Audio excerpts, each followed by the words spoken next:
Hunter, could you bring me that other white stool with some mouse pad and mouse? Good morning, everyone. Chris Terrell here, rotorpros.com, dailyfantasysportsrankings.com, and now my own Patreon page. How's everyone doing on race day? Fortunately, not track. Not sure on internet once I get there. So I'm going to do it here at the beautiful Airbnb that you see behind me.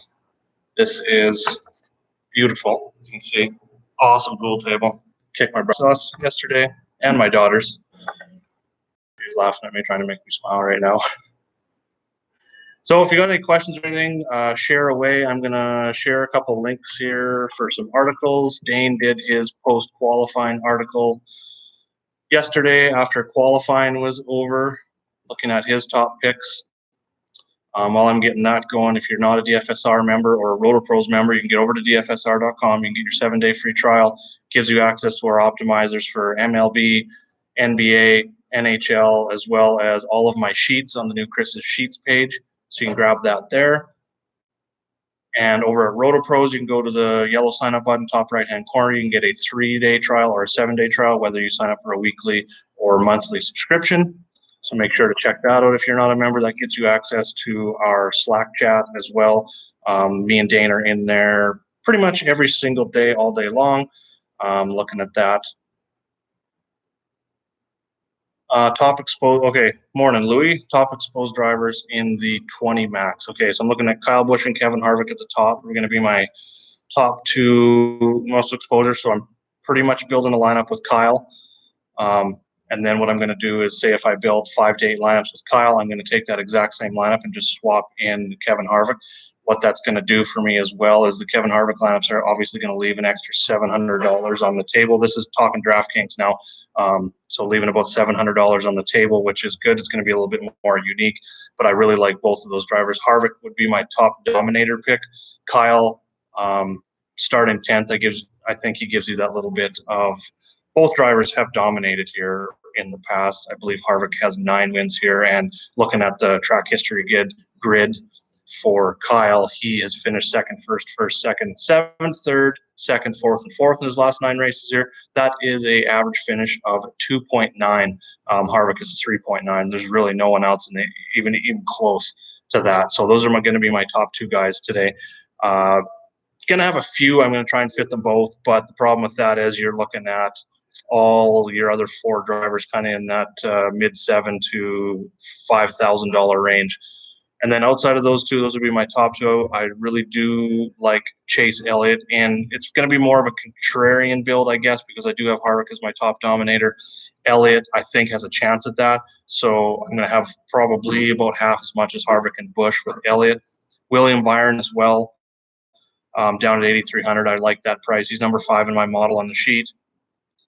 Eric Almirola, 7,700 seems too cheap. He's been very good here, top 10s in 4 of his last 5. Austin Dillon as well, just because he's starting 30th today, and he's finished inside that all but 1 race in the last 10, and that was a crash as well. So, and then kind of in the cheap range, I'm going to try and keep this video a little bit short. I'm going to answer as many questions as possible, taking off of the track here right away. So I'm just going to kind of go through my drivers and then answer questions as I go. Morning, Jeremy. Playing 2 dominators in every lineup? I'm not. So I'm just going to go back and look at if you go back to the last 10 races at Phoenix tab at the bottom of the sheet, you can kind of go ahead and look. And, well, the last race we actually had 3 drivers lead 60 or more laps. We had Busch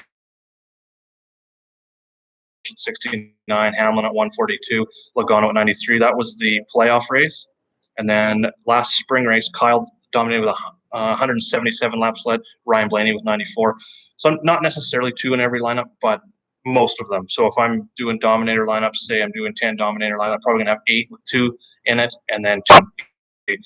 This is the new short track package, so the spoilers are smaller. There's going to be more control to the driver, so I'm definitely looking at those kind of, I think there could be a chance where we see one driver lead 150 to 200 laps.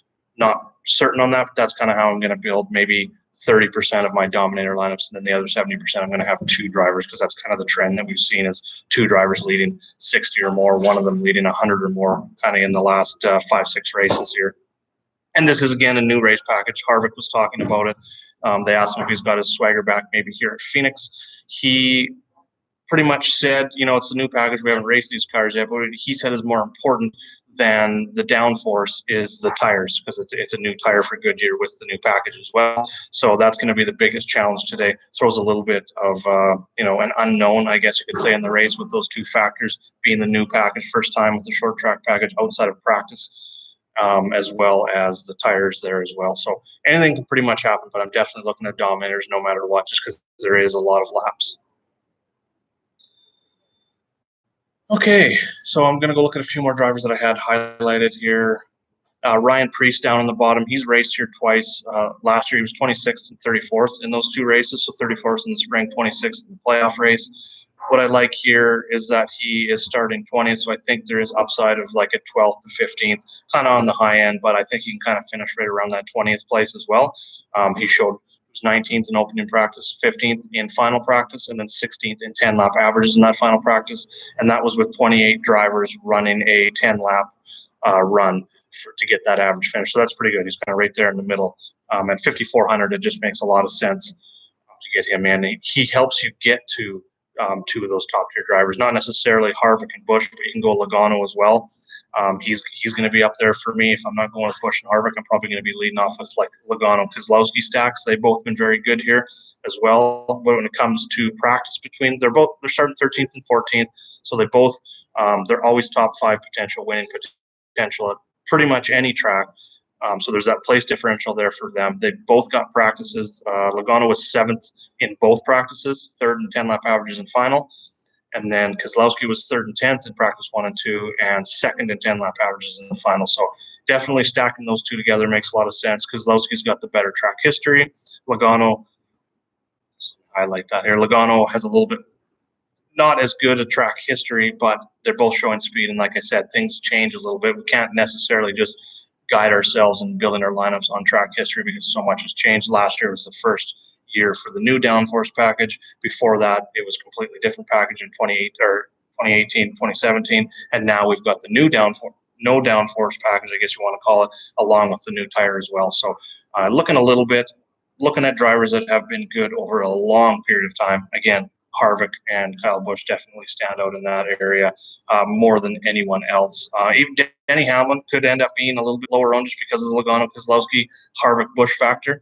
Martin Truex Jr. too, if you want to go that route. He's got top 6s in 4 of his last 5.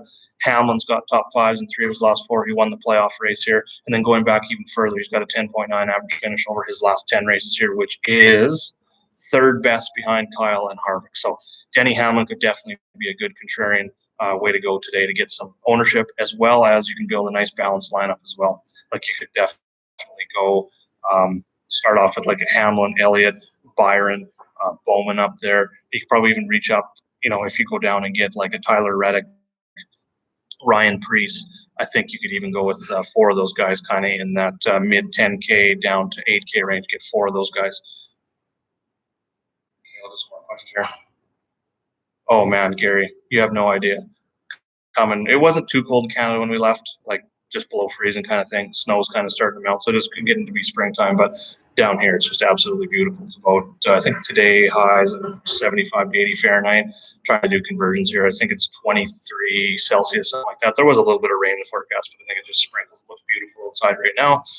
Went for a little bit of a walk, so very excited for today, for the race, and then going to spring training all next week as well. Actually met up with our family friend yesterday and watched a little bit of his practice and went and hung out. So excited to go see him play ball. Jason, no, you're not the only one with Bowman. He's not in my top 5, kind of in that 5 to 10 in terms of exposure to my lineups this week. His track history has been terrible. He hasn't finished inside the top 20 since the spring race in 2018. But has shown some speed. Again, with the new car, I'm not totally just discounting a driver because of track history. He was 12th and 4th in the practices. The only problem I have there, why the exposure is a little bit lower, is that he didn't run a 10-lap run in final practice. So we don't know what kind of long run car he's got, but it's going to take some adjustments for him to get up there. And he's starting 8th. So I'm kind of look at it like anyone that starts inside the top 10. I want them to either have dominator potential or else they're going to be down in that GPP low exposure area for me, just because I don't think they're going to dominate. So guys that I think that can dominate in that range, obviously Busch and Harvick I think can dominate. Kyle was 6th and 2nd in practices. He was only 13th in 10 lap averages, but I think they can definitely make that adjustment. I don't see him as an early dominator. I see him more as like a stage 2, stage 3 late dominator. I don't think he'll be the lead dominator, Kyle. I think he could be one of those 60 to 80 laps led guys. Harvick definitely, I think he's my top dominator. 8th, 13th. He was fastest in 10 lap averages in that final practice, so I think he can get out front early. From the imagine he'll be starting on the inside. I think the guy that's got the pole here is going to want the outside of the track there, which is Elliott. So it's going to be Elliott and Harvick. You kind of got to choose between them because one of them I think is going to get out early and lead some laps. I mean, Elliott did show a little bit more short run speed, 2nd and 1st in the practices, 8th in the 10 lap averages, but Harvick showed the better long run car. So Elliott could get out front in the first few laps. Okay, more questions. Let's win some money today. Yeah, damn right, Kenny. Talking about Hamlin here. Yeah, I think Hamlin could be. Looking at his practice speeds, weren't really there for short runs, so I think he's going to fall back early, starting in 3rd. He was only 18th and 16th, and those are 1 lap averages in those first 2 practices, so that's more your short run speed. He was 4th in 10 lap averages, so I think that could definitely work out for him there as well. So he's kind of in the range, I guess you could say, kind of like Kyle, where I think maybe he could get up there and lead some laps later on in the race just because he didn't have that short run speed. I don't think he's going to get out early enough to get the 100-plus laps led. Other drivers I didn't mention here, I'm just going to kind of wrap this up where everyone's kind of waiting for me to get in our beautiful blue minivan and head off to the track. So I'm just going to, okay, we got Ty Dillon. I don't have him highlighted. I'm not running as many lineups. If I was in the 20 max today, I would probably end up running Ty Dillon. He had good short run speed in the 2nd practice. He was 5th, but 20th in long run speed, 10 lap averages, 6,200. Problem I have, starting 25th. Yeah, you know what? I think he's finished inside that 25th starting position and actually 20th or better in 6 of his last 7 races. So yeah, he makes a lot of sense. He's one I maybe overlooked a little bit. He's going to be higher owned than Tyler Reddick for sure. I'm just going with Reddick in a couple of my GPPs. This is his first race in a Cup car here, but I like that he's starting 29. He was 13th and 22nd. He was 15th in 10 lap averages in that final practice as well. So I definitely see both of them being good values today. And if you want to go a little bit higher in the 7K range, Almirola seems too cheap for me. The fact that Almirola and Dillon are the same price seems wonky. I mean, those prices come out before practice. So, I mean, like right now, most people I would bet would choose Austin Dillon starting 30th because that place differential upside, 23rd in both practices. So he's kind of in that. I think his upside is maybe even like 18th to 22nd, maybe even a little bit higher. Maybe I'm a little low on him there, but I think that's enough value at 7,500. And then Almirola is more GPP in that value range. He's starting 6th.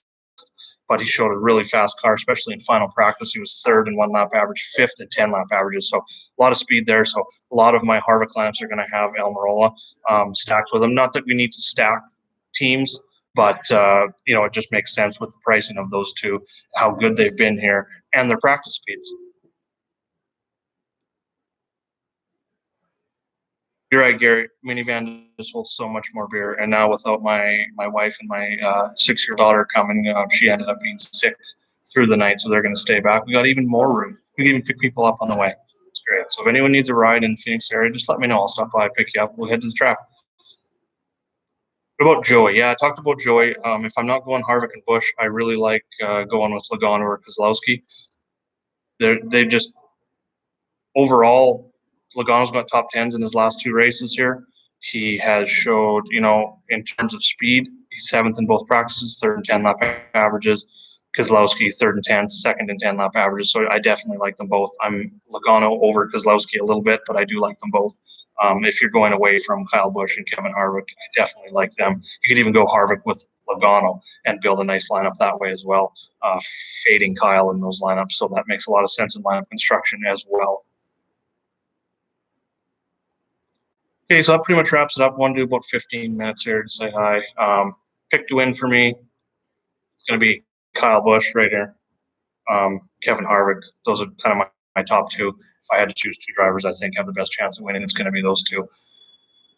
Other than that, if you got any questions today, leading up to lock, we got, I believe the race, it's 12:30 my time, so that's 3.5 hours. I'm so confused that the time changed last night at midnight. It doesn't change till midnight tonight. I had already converted and was prepared for the day, thinking it was an hour later than it is. So that's where I'm sitting at. But if you do have questions, you can definitely hit me up on Twitter at Jaeger_Bombs9. You can hit me up in the Roto Pros chat room. I will have that on. The DFSR chat room, I'll be in there as well.